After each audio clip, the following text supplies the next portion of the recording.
morning everyone. My name is Manthan Sharma, student of SIMS Institute.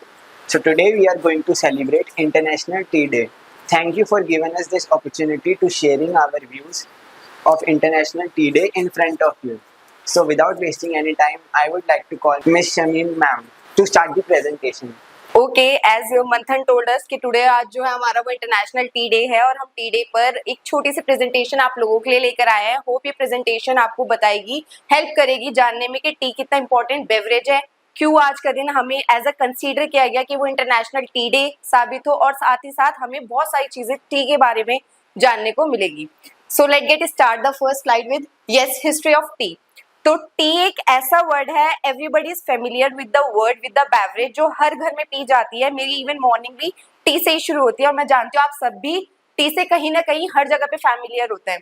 तो अगर मैं बात करूँ इसकी स्टार्टिंग से, बिल्कुल स्टार्टिंग की बात करूँ, history of T, T I कहाँ से, तो इसके पीछे देखिए, आज अगर आप देखें, अगर आप वेबसाइट्स पे जाते हैं, गूगल करते हैं, तो एज सच बहुत मतलब ऐसा फिक्स नहीं है कि सोर्स यही है ये, लेकिन एक बहुत जानी मानी एक स्टोरी है इसके पीछे, तो वो मैं आपसे डिस्कस करूंगी। एक चाइनीज रूलर थे जिनका नाम I have mention here, emperor Shennong was relaxing under, वो एक ट्री के नीचे रिलैक्स कर रहे थे और वो जो ट्री था वो स्पेशली टी लीव्स के लिए फेमस था। उस वक्त हम लोगों को ना, जितना अगर हम पास्ट में जाएं तो ज्यादातर नॉलेजेस नहीं होती थी स्पाइसेस की, जितना हम आज के टाइम पे हम स्पाइसेस को जानते हैं, बेवरेजेस को जानते हैं, लेकिन उस टाइम पे हमें इस तरीके की नॉलेज नहीं हुआ करती थी। He was just relaxing under a common tree, according to him, कि वो एक कॉमन ट्री था, पेड़ के नीचे वो रिलैक्स कर रहे थे, उसकी कुछ लीव्स जो थी वो उस पानी में आकर गिर गई।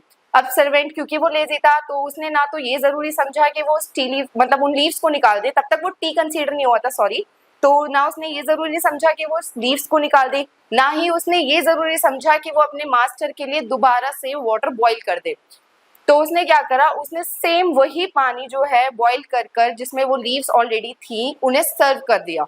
अब जब जो एम्परर था उसने क्या करा, इनटेक करा, जब उसने उस लीव्स को मतलब उस वाटर को, जिसमें वो सारा जो उसका आप कह सकते हैं इंग्रेडिएंट, सब कुछ जितना भी उसमें फ्लेवर होगा वो सब कुछ उस वाटर में आ चुका था बॉईल होने की वजह से। जब उसने एम्परर ने वो इनटेक करा तो आफ्टर इनटेक उन्हें एक अलग सी एक एनर्जी, एक रिलैक्सिंग, एक कुछ अलग सा फ्लेवर फील हुआ जो कि बहुत अच्छा लगा उन्हें। तो कहीं ना कहीं फिर उन्होंने इस आइडिया को दोबारा 2 बार 3 बार और लोगों ने भी करा, तो काफी टाइम तक ये जो हिस्ट्री रही चाइनीज की, कहा जाता है कि वहां से आई थी, बट अभी भी एज सच कुछ फिक्स्ड नहीं है। देखा जाए तो हर जगह यही बोला जाता है कि चाइना ने काफी टाइम तक हमसे क्या काफी इंडिया वर्ल्ड में पूरे लोगों से है ना ये रेसिपीज जो थी अपनी छुपा कर रखी थी। उनका रीजन यही था, कहा जाता है, ये वाली स्टोरी कही गई है, अभी भी इसमें ये है कि आप ये नहीं कह सकते कि बिल्कुल एग्जैक्ट ट्रू स्टोरी है, क्योंकि कुछ लोगों का मानना ये भी था इंडिया में कि उस वक्त इंडिया में लोग पिलग्रिम्स हुआ करते थे, मतलब ट्रैवल करते थे एक जगह से दूसरी जगह। तो यस, जैसा आप देख सकते हैं यहाँ पे हमें 2 मैप दिखाए गए हैं, एक वर्ल्ड का है और एक इंडिया का मैप है। अगर आप ध्यान से देखेंगे तो वर्ल्ड के मैप में कहीं आपको लाइट ग्रीन पैचेस नजर आ रहे हैं और कहीं आपको डार्क ग्रीन पैचेस नजर आ रहे हैं। तो लाइट ग्रीन पैचेस वो जगहें हैं पूरे वर्ल्ड में जहाँ पर टी की प्रोडक्शन की जाती है, मतलब यहाँ का क्लाइमेट जो है वो फेवरेबल है टी को प्रोड्यूस करने के लिए। और जहाँ पे आपको ये डार्क ग्रीन पैचेस नजर आ रहे हैं, इसका मतलब है ये मेजर जगहें यहाँ पे इसके कंपैरिजन में ज्यादा टी की प्रोडक्शन करी जाती है। तो ये वर्ल्ड का आपका, और जहां ये आप व्हाइट देख रहे हैं, इसका मतलब एज सिंपल एज दैट है कि यहाँ पे टी की बिल्कुल प्रोडक्शन नहीं होती। तो यहाँ पर टी की प्रोडक्शन करके इन जगहों से दूसरी जगहों पे जहाँ पे टी की प्रोडक्शन नहीं है, वहां पर क्या किया जाता है, आपका टी को एक्सपोर्ट किया जाता है। ठीक है, सेम अगर हम बात करें, क्योंकि we are living in India में बात करें तो ये नॉर्थ वेस्ट का जितना भी एरिया है, इसमें सब में आप देख सकते हैं ग्रीन, और ये वाला एरिया, ये सारा टी प्रोडक्शन का यहाँ पर वो क्लाइमेटिक कंडीशन है जो कि टी को ग्रो करने में हमारे लिए बहुत ज्यादा हेल्पफुल होती है।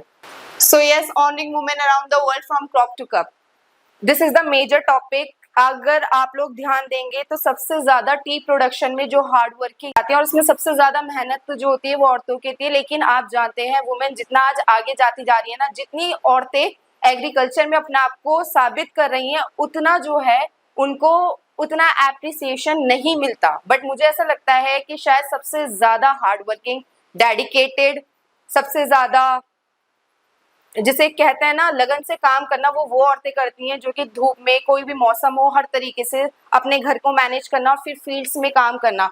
यस, तो फिर हमारी यूएनओ यूनाइटेड नेशनल ऑर्गेनाइजेशन ने डिसाइड किया, जब टी इतना मोस्ट कॉमनली, कि उस पूरे वर्ल्ड में ये बताया जा सके कि इस टी के पीछे की हिस्ट्री क्या, कैसे लोगों ने इसको हार्डवर्क करा, कितना इसमें आज के टाइम पे आपको अपॉर्चुनिटी मिलती है, जॉब्स होती हैं, बहुत सारी चीजें इसने कहीं ना कहीं टी ने अपनी एक पहचान बना ली है। आप दुनिया के किसी भी कोने में चले जाओ, नो वन, कोई ऐसा नहीं है जो इस बेवरेज से फेमिलियर ना हो। कहीं ना कहीं आप लोगों को भी टी की वैल्यू और उसके बारे में जितना मैंने आप लोगों को बताया बहुत वैल्यूएबल लगेगा। Thank you so much for giving this opportunity.